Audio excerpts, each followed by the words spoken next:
रजताचल शृङ्गाग्र मध्यस्थायै नमो नमः हिमाचल महावंश पावनायै नमो नमः शङ्करार्थाङ्ग सौन्दर्य शरीरायै नमो नमः लसन्मरगद स्वच्छ विग्रहायै नमो नमः महादिशय सौन्दर्य लावण्यायै नमो नमः शशाङ्कशेखर प्राणवल्लभायै नमो नमः सदा पञ्चदशात्मैक्य स्वरूपायै नमो नमः वज्रमाणिक्य कटक किरीटायै नमो नमः कस्तूरी तिलकोल्लासि निढिलायै नमो नमः भस्मरेखाङ्गितलसन्मस्तकायै नमो नमः विकसाम्बोरुहदललोचनायै नमो नमः शरच्चाम्बेय पुष्पाभनासिकायै नमो नमः लसत्कनकताडङ्गयुगलायै नमो नमः मणिदर्पण सङ्काश कपोलायै नमो नमः ताम्बूलपूरितस्मेर वदनायै नमो नमः सुपक्वताढिमी बीजरतनायै नमो नमः कम्बुभूगसमच्छाय कन्तरायै नमो नमः स्थूलमुग्धाफलोदार सुखारायै नमो नमः गिरीशबद्धमाङ्गल्य मङ्गलायै नमो नमः पद्मपाशाङ्कुशलसत्कराब्जायै नमो नमः पद्मकैरव मन्दार सुमालिन्यै नमो नमः सुवर्णकुम्भयुग्माभ सुकुचायै नमो नमः रमणीय चतुर्बाहु संयुक्तायै नमो नमः कनकाङ्गद केयूरभूषितायै नमो नमः बृहत् सौवर्ण सौन्दर्य वसनायै नमो नमः बृहन्नितम्ब विलसज्जतनायै नमो नमः सौभाग्यजात शृङ्गार मध्यमायै नमो नमः दिव्यभूषण सन्दोह रञ्जितायै नमो नमः पारिजात गुणाधिक्य पदाब्जायै नमो नमः सुपद्मराग सङ्काश चरणायै नमो नमः कामकोटि महापद्मपीठस्थायै नमो नमः श्रीकण्ठनेत्र कुमुद चन्द्रिकायै नमो नमः सचामर रमावाणी बीजितायै नमो नमः भक्तरक्षण दाक्षिण्य कटाक्षायै नमो नमः भूतेशालिङ्गनोद्भूत पुलकाङ्ग्यै नमो नमः अनङ्ग जनकापाङ्ग वीक्षणायै नमो नमः ब्रह्मोपेन्द्र शिरोरत्न रञ्जितायै नमो नमः शशि मुख्यामरवधू सेवितायै नमो नमः लीलाकल्पित ब्रह्माण्ड मण्डलायै नमो नमः अमृतादि महाशक्ति संवृतायै नमो नमः एकादपत्र साम्राज्य दायिकायै नमो नमः सनकादि समाराध्य पादुकायै नमो नमः देवर्षिभिस्तूयमान वैभवायै नमो नमः कलशोद्भव दुर्वास पूजितायै नमो नमः मत्ते पवक्त्र षड्वक्त्र वत्सलायै नमो नमः चक्रराज महायन्त्र मध्यवर्त्यै नमो नमः चिदग्निकुण्ड सम्भूत सुदेहायै नमो नमः शशाङ्ककण्ठ संयुक्त मकुटायै नमो नमः मत्तहंसवधू मन्दगमनायै नमो नमः मन्दारुजन सन्दोह वन्दितायै नमो नमः अन्तर्मुख जनानन्द फलदायै नमो नमः पतिव्रताङ्गनाभीष्ट फलदायै नमो नमः अव्याज करुणापूर पूरितायै नमो नमः निरञ्जन चिदानन्द संयुक्तायै नमो नमः सहस्र सूर्य संयुक्त प्रकाशायै नमो नमः रत्नचिन्तामणि गृह मध्यस्थायै नमो नमः हानिवृद्धि गुणाधिक्य रहितायै नमो नमः महापद्माडवी मध्य निवासायै नमो नमः जाग्रत् स्वप्न सुषुप्तीनां साक्षिभूत्यै नमो नमः महातापौकपापानां विनाशिन्यै नमो नमः दुष्टभीति महाभीति पञ्जनायै नमो नमः समस्त देवतनुज प्रेरकायै नमो नमः समस्तहृदयाम्बोजनिलयायै नमो नमः अनाहत महापद्ममन्दिरायै नमो नमः सहस्रार सरोजातवासितायै नमो नमः पुनरावृत्तिरहित पुरस्तायै नमो नमः वाणी गायत्री सावित्री सन्नुतायै नमो नमः नीलारमा भूसम्भूज्य पदाब्जायै नमो नमः लोपामुद्रार्चित श्रीमच्छरणायै नमो नमः सहस्ररति सौन्दर्य शरीरायै नमो नमः पावनामात्र सन्तुष्ट हृदयायै नमो नमः नत सम्पूर्ण विज्ञान सिद्धितायै नमो नमः त्रिलोचन कृतोल्लास फलदायै नमो नमः श्रीसुधाब्धिमणिद्वीप मध्यकायै नमो नमः दक्षाध्वर निर्भेद साधनायै नमो नमः श्रीनाथ सोदरीभूत शोभितायै नमो नमः चन्द्रशेखर भक्तार्थि पञ्जनायै नमो नमः सर्वोपाधि विनिर्मुक्त चैतन्यायै नमो नमः नाम पारायणाभीष्ट फलदायै नमो नमः सृष्टिस्थितितिरोधान संकल्पायै नमो नमः श्री षोडशाक्षरी मन्त्र मध्यकायै नमो नमः अनाद्यन्त स्वयंभूत दिव्यमूर्त्यै नमो नमः भक्तहंस परिमुख्य नियोगायै नमो नमः मातृमण्डल संयुक्त ललितायै नमो नमः भण्ड दैत्य महासत्त्वनाशनायै नमो नमः क्रूर भण्ड शिरच्छेद निपुणायै नमो नमः ध्यात्रच्युत सुराधीश सुखदायै नमो नमः चण्डमुण्ड निशुम्भादि खण्डनायै नमो नमः रक्ताक्ष रक्त जिह्वादि शिक्षणायै नमो नमः महिषासुर दोर्वीर्य निग्रहायै नमो नमः अप्रकेश महोत्साह कारणायै नमो नमः महेश युक्त नडन तत्परायै नमो नमः निज भर्तृमुखाम्बोज चिन्तनायै नमो नमः वृषभध्वज विज्ञान पावनायै नमो नमः जन्म मृत्यु जरा रोग भञ्जनायै नमो नमः विधेय मुक्ति विज्ञान सिद्धितायै नमो नमः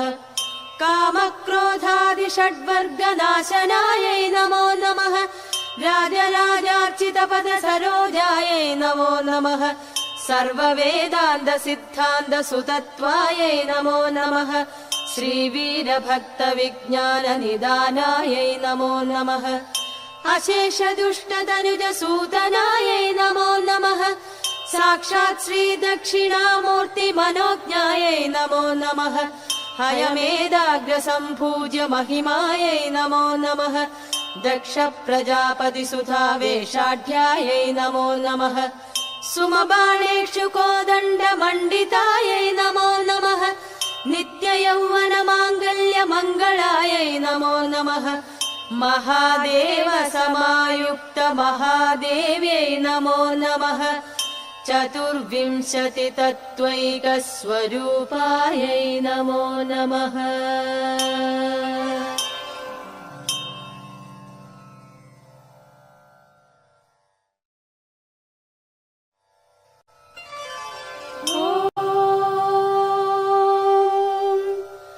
रजताचल शृङ्गाग्र मध्यस्थायै नमो नमः हिमाचल महावंश पावनायै नमो नमः शङ्करार्थाङ्ग सौन्दर्य शरीरायै नमो नमः लसन्मरगद स्वच्छ विग्रहायै नमो नमः महादिशय सौन्दर्य लावण्यायै नमो नमः शशाङ्क शेखर प्राणवल्लभायै नमो नमः सदा पञ्चदशात्मैक्य स्वरूपायै नमो नमः वज्रमाणिक्य कटक किरीटायै नमो नमः कस्तूरी तिलकोल्लासि निढिलायै नमो नमः भस्म रेखाङ्गितलसन्मस्तकायै नमो नमः विकसाम्बोरुह दललोचनायै नमो नमः शरच्चाम्बेय पुष्पाभनासिकायै नमो नमः लसत्कनक ताडङ्ग युगलायै नमो नमः मणिदर्पणसङ्काशकपोलायै नमो नमः ताम्बूलपूरितस्मेरवदनायै नमो नमः सुपक्वताडिमी बीजरतनायै नमो नमः कम्बुभूगसमच्छाय कन्तरायै नमो नमः स्थूलमुग्धाफलोदारसुखारायै नमो नमः गिरीशबद्धमाङ्गल्यमङ्गलायै नमो नमः पद्मपाशाङ्कुशलसत्कराब्जायै नमो नमः पद्मकैरवमन्दारसुमालिन्यै नमो नमः सुवर्णकुम्भयुग्माभसुकुचायै नमो नमः रमणीयचतुर्बाहुसंयुक्तायै नमो नमः कनकाङ्गदकेयूरभूषितायै नमो नमः बृहत्सौवर्णसौन्दर्यवसनायै नमो नमः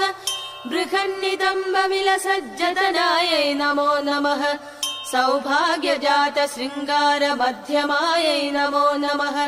दिव्यभूषणसन्दोहरञ्जितायै नमो नमः पारिजातगुणाधिक्यपदाब्जायै नमो नमः सुपद्मरागसङ्काशचरणायै नमो नमः कामकोटिमहापद्मपीठस्थायै नमो नमः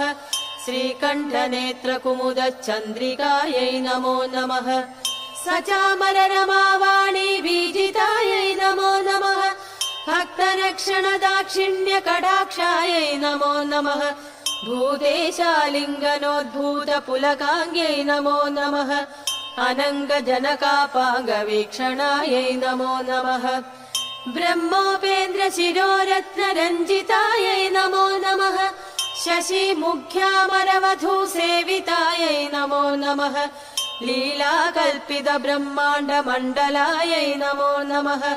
अमृतादिमहाशक्तिसंवृतायै नमो नमः एकादपत्रसाम्राज्यदायिकायै नमो नमः सनकादिसमाराध्यपादुकायै नमो नमः देवर्षिभिस्तूयमानवैभवायै नमो नमः कलशोद्भवदुर्वासपूजितायै नमो नमः मत्तेपवक्त्रषड्वक्त्रवत्सलायै नमो नमः चक्रराजमहायन्त्रमध्यवर्त्यै नमो नमः चिदग्निकुण्डसम्भूतसुदेहायै नमो नमः शशाङ्ककण्ठसंयुक्तमकुटायै नमो नमः मत्तहंसवधूमन्दगमनायै नमो नमः मन्दारुजनसन्दोहवन्दितायै नमो नमः अन्तर्मुखजनानन्दफलदायै नमो नमः पतिव्रताङ्गनाभीष्टफलदायै नमो नमः अव्याजकरुणापूरपूरितायै नमो नमः निरञ्जनचितानन्दसंयुक्तायै नमो नमः सहस्रसूर्यसंयुक्तप्रकाशायै नमो नमः रत्नचिन्तामणिगृहमध्यस्थायै नमो नमः हानिवृद्धिगुणाधिक्यरहितायै नमो नमः महापद्माडवीमध्यनिवासायै नमो नमः जाग्रत्स्वप्नसुषुप्तीनां साक्षिभूत्यै नमो नमः महातापौगपापानां विनाशिन्यै नमो नमः दुष्टभीतिमहाभीतिपञ्जनायै नमो नमः समस्तदेवतनुजप्रेरकायै नमो नमः समस्तहृदयाम्बोजनिलयायै नमो नमः अनाहतमहापद्ममन्दिरायै नमो नमः सहस्रारसरोजातवासितायै नमो नमः पुनरावृत्तिरहितपुरस्तायै नमो नमः वाणी गायत्री सावित्री सन्नुतायै नमो नमः